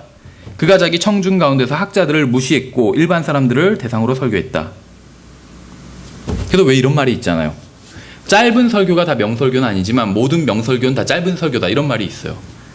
그렇죠. 성도들이 아무리 좋은 설교도 길면은 불평을 하는데 설교는 좋았는데 좀 길었네요. 이렇게 불평을 하는데 짧았을 때 불평하는 적은 없다고 그래요. 좋아하지다. 예. 어쨌든 간에 그래서 이 자세한 것은 이 교회사 책을 한번 읽어보시기 바랍니다. 그래서 이 루터 또 칼빈 우리가 앞에서 살펴본 존 후스, 사보나롤라 이런 사람들을 우리가 성경대로 믿는 사람이었다고 평가할 수가 있습니다. 이 외에도 이제 어떤 알비겐스, 왈도파들 아니면 잽신내교도 이런 사람들도 성경대로 믿는 사람들이었지만, 근데 이런 사람들이 성경대로 믿는 사람들이었다고 해서 우리가 믿었던 모든 항목이 다 같았던 것은 아니에요. 다른 것들도 있었다는 것입니다. 예를 들면 루터는 성경대로 믿는 사람이었어요. 근데 루터는 무천년주의자였습니다. 문자적인 천년왕국이 있다고 믿지 않았어요. 루터는 그걸 몰랐던 것이죠. 그걸 몰랐어요. 루터는. 그럼에도 불구하고 루터가 성경에 대해서 가지고 있는 태도로 인해서 루터는 성경대로 믿는 사람이었다고 평가할 수 있다는 것이죠. 그래서 어떤 사람이 성경대로 믿는 사람인가 아닌가를 판단하는 기준은 무엇이냐면 그 사람이 믿는 어떤 교리들의 항목이 아니라 그 사람이 하나님의 말씀에 대해서 가지고 있는 태도로 인해서 결정된다는 것입니다. 비록 나와 믿는 것이 좀 다르다 할지라도 그 사람이 성경을 하나님의 말씀으로 믿는다면, 그리고 언제든지 그 성경으로 인해서 자기의 생각을 고칠 의향이 있다면, 그런 마음이 있다면 그 사람은 성경대로 믿는 사람이라는 것이에요. 그래서 루터는 성경대로 믿는 사람이었어요. 그렇죠. 우리가 믿는 어떤 믿음의 항목이 좀 다르긴 했지만 그렇다고 평가할 수 있는 것이죠. 그래서 이러한 종교개혁자들을 지원해준 사람들은 다름 아닌 재침례 교도들이었습니다. 재침례 교도들은 카톨릭에서 나온 사람들과 함께 거대한 음료와 맞서 싸웠던 것이죠. 로마 카톨릭과 맞서 싸웠던 것이죠. 근데 문제는 무엇이냐면 이 재침례 교도들의 지원으로 종교개혁을 할 수 있었던 이 개혁자들이 얼마 지나지 않아서는 재침례 교도들을 박해하기 시작했다는 것입니다. 그러니까 로마 카톨릭이라는 제국의 종교에서 떨어져 나온 종교개혁자들이 국가교회를 만들기 시작한 것이요. 루터는 독일교회, 칼빈과 낙스 같은 경우에는 스코틀랜드 장로교회, 이런 국가교회를 만들면서 자기들과 일치하지 않는 사람들, 성경대로 믿는 사람들, 재침례 교도들을 박해하기 시작한 것이죠. 그러니까 루터 교회나 장로 교회는 모교회인 카톨릭이 비성경적인 전통들을 너무나도 많이 간직하고 있었기 때문에 그런 것이죠. 그래서 이 사람들은 카톨릭처럼 심하지는 않았지만 성경대로 믿는 사람들을 핍박했던 것입니다. 그리고 이제 이런 종교개혁과는 약간 성격이 다른 종교개혁이 있었어요. 바로 영국의 성공회가 카톨릭으로부터 나온 사건이었죠. 그런데 지금 이런 앞에 종교개혁들을 보면 물론 좀 부정적인 면들도 있어요. 이 앞에 루터의 종교개혁도 이제 약간 부정적인 면들이 있습니다. 그런데 이제 그런 건 덮어두고 긍정적인 면이 훨씬 더 많았다고 평가할 수는 있겠죠. 그런데 이 루터나 칼빈과 같은 종교개혁과는 다르게 성공회는 또 다른 방법으로 로마 카톨릭으로부터 나오게 됩니다. 성공회가. 이 성공회가 나오게 된 것은 이제 대략 1534년경인데 어떻게 보면 종교적인 이유가 아닌 다른 이유로 나오게 되죠. 아마 대충은 아마 그 세계사 시간에 배우셨을 거예요, 다. 이 당시에 이 성공회는 이제 영국의 국교죠. 근데 이 당시에 영국 왕은 헨리 8세였습니다. 헨리 8세. 그런데 이 헨리 8세는 당연히 카톨릭 교도였어요, 원래. 그러니까 영국은 원래 카톨릭 국가였습니다. 그런데 그 헨리 8세는 어떤 사람이냐면 우리나라로 치면 글쎄요, 잘 모르겠는데 비슷하다는 건 아니고 어떤 이슈가 된다는 면에 있어서 연산군 같은 사람이라고 보시면 돼요. 우리나라도 보면 10년에 한 번씩 연산군을 주제로 한 드라마가 만들어지잖아요. 그렇죠? 아니면 장희빈 이런 드라마 만들어지잖아요. 10년에 한 번씩. 헨리 8세도 마찬가지예요. 저도 잘 모르지만 10년에 한 번씩 이렇게 꾸준히 헨리 8세 관련된 드라마가 만들어진대요. 왜 그러냐면 헨리 8세는 부인이 8명이었어요. 그런데 제가 지금 정확히 모르는데 아마 4명인가 5명 부인을 사형시켰어요. 목 잘라서. 그러니까 얼마나 스토리가 무궁무진하겠어요. 그렇죠? 헨리 8세의 첫 번째 부인은 그 캐설린 공주였습니다. 그러니까 에스파냐의 공주였어요. 캐설린 공주. 근데 그 당시 에스파냐는 무적함대, 아르마다라는 무적함대를 가지고 있었어요. 그러니까 지금으로 치면 미국과 같은 유럽의 초강대국이었습니다. 그러니까 교황의 특별한 그 사랑을 받았겠죠. 그 아주 충직한 카톨릭 국가였고. 근데 이제 헨리 8세도 카톨릭이었죠. 그래서 어쨌든지 간에 이 에스파냐의 공주를 아내로 맞이하게 됩니다. 근데 이 에스파냐의 공주인 캐설린이 아이를 못 낳게 돼요. 아이를. 그렇죠. 그러다가 딸을 낳게 됩니다. 근데 이제 아들을 못 낳은 것이에요. 그래서 근데 이제 에스파냐의 공주에서 영국으로 시집 올 때 하녀를 데리고 오게 됩니다. 하녀. 근데 이 하녀의 이름이 바로 앤 볼렌이죠. 앤 볼렌. 근데 이 헨리 8세가 이 하녀와 사랑에 빠지게 됩니다. 자기는 사랑이라고 부르기도 성경에서는 이제 간음인 것이죠. 음행. 어쨌든지 간에 그래서 이 앤 볼렌을 사랑하게 돼요. 그래서 이혼을 해야겠는데 캐설린과 이유가 없잖아요. 명목이. 그래서 캐설린이 아들을 못 낳았다라는 이제 그 죄로 이혼을 하게 됩니다.